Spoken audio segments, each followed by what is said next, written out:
Le nouvel album de Nightmare s'appelle Genetic Disorder.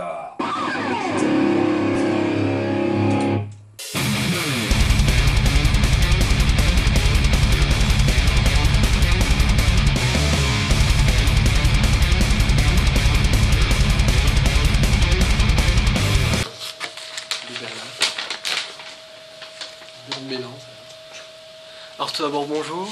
Bonjour. Est-ce que vous pourriez nous présenter rapidement le groupe, les membres actuels? Bon, bah, un peu un historique ou... Ouais, aussi, vite fait. Bah, rapidement, on va faire très rapide. En fin de compte, Nightmare, c'est un groupe qui, à la base, est un groupe qui a été formé dans les débuts 80. Ouais. Hein, c'est ça, fin 79, début 80. Avec la sortie de 2 albums pendant cette période, dans les années 80, de 83 et 85. 84, 86, ouais, 83. Chez Bonnie Records.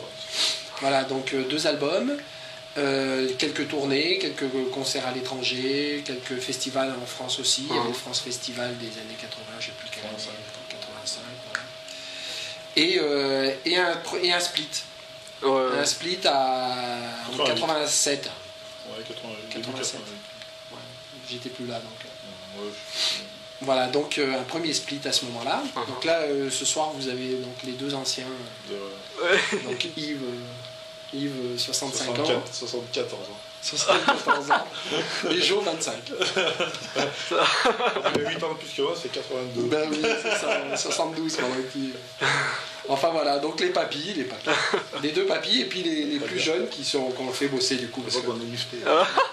nous on a la grosse tête, du coup on n'a pas besoin de répéter. Les petits jeunes, ils sont plus vieux que nous. Voilà, donc reformation 99, Ouais. avec des nouveaux... Dans un premier temps, on avait repris le même line-up avec Janos Tripoli et Nico et Dodo Munici à la guitare. Ouais.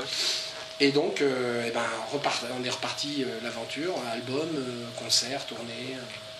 C'est pas de derrière. Voilà. D'accord.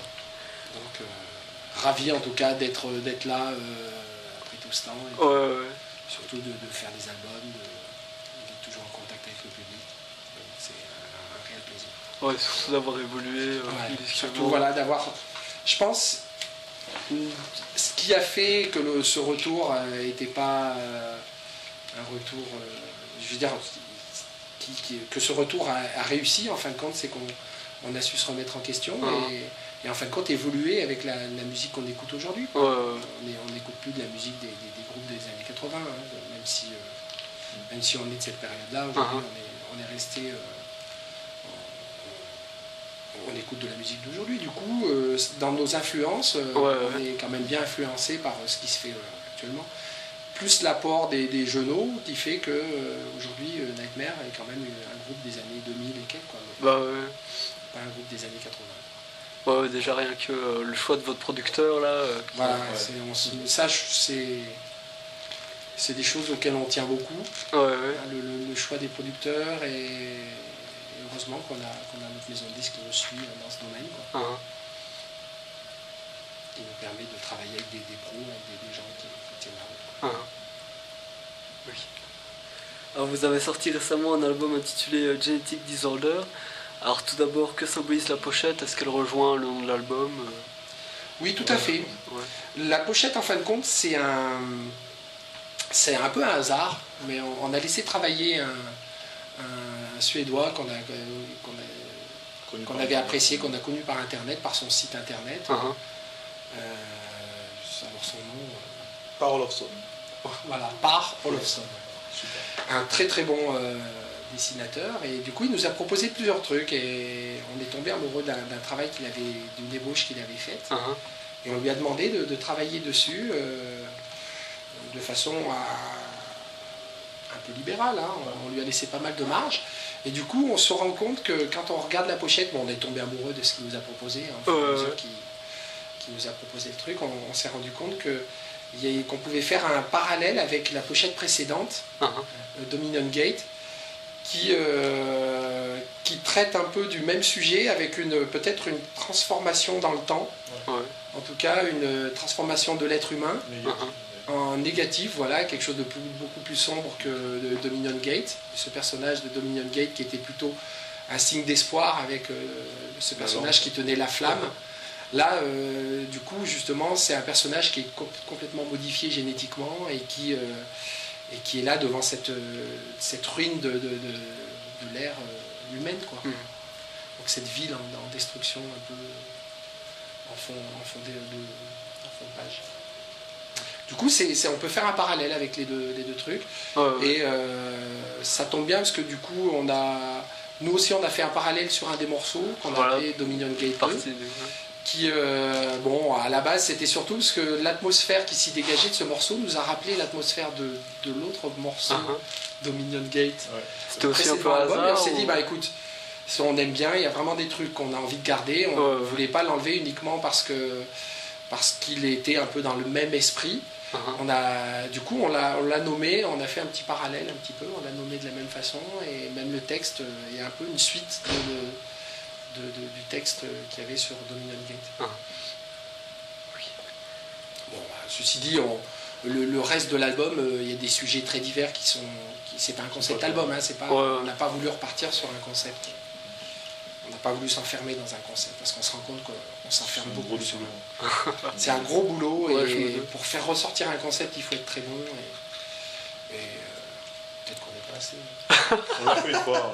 On l'a fait une fois, ce qui était très bien parce que c'était une sacrée expérience. On voulait se faire un concept album. On s'est bien exposé d'ailleurs. On s'est inventé une histoire. Un storyboard, tout ça, ce qui n'est pas évident, c'est qu'il faut que l'atmosphère de certains morceaux puisse représenter les texes.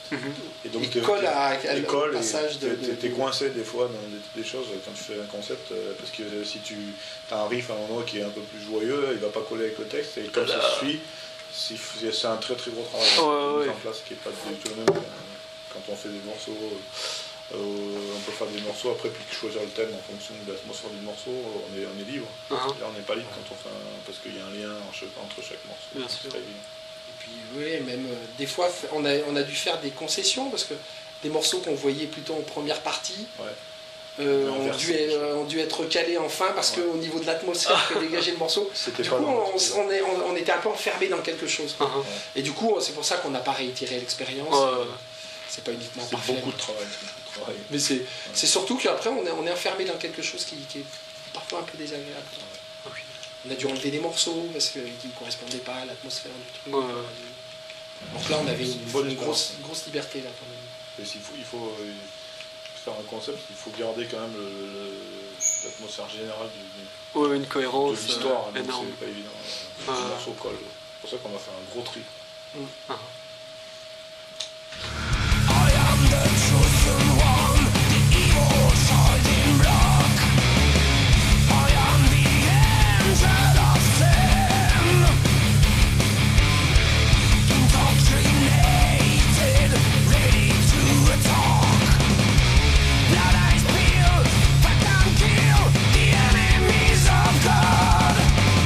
Alors donc, que vous a apporté Frédéric Nordstrom au niveau de la production? Gros son de guitare. Gros son de général, mais surtout gros son guitare, c'est ce qu'on lui demandait en gros. Nous, on est tombé amoureux de ce qu'il fait en guitare, quoi. Voilà, oui, c'était Arcade Flames, Arcade Enemy, c'était un peu nos trucs du moment, quoi. Musicalement parlant, en tout cas du son. C'est un son très récent. On est tous d'accord là-dessus, quoi. Et du coup, on s'est dit, allez, si on change de producteur, on va taper chez lui, quoi. Et j'avoue que on n'a pas été déçus du choix parce que cet album sonne quand même plus violent, plus brut et plus rentre dedans que les autres albums.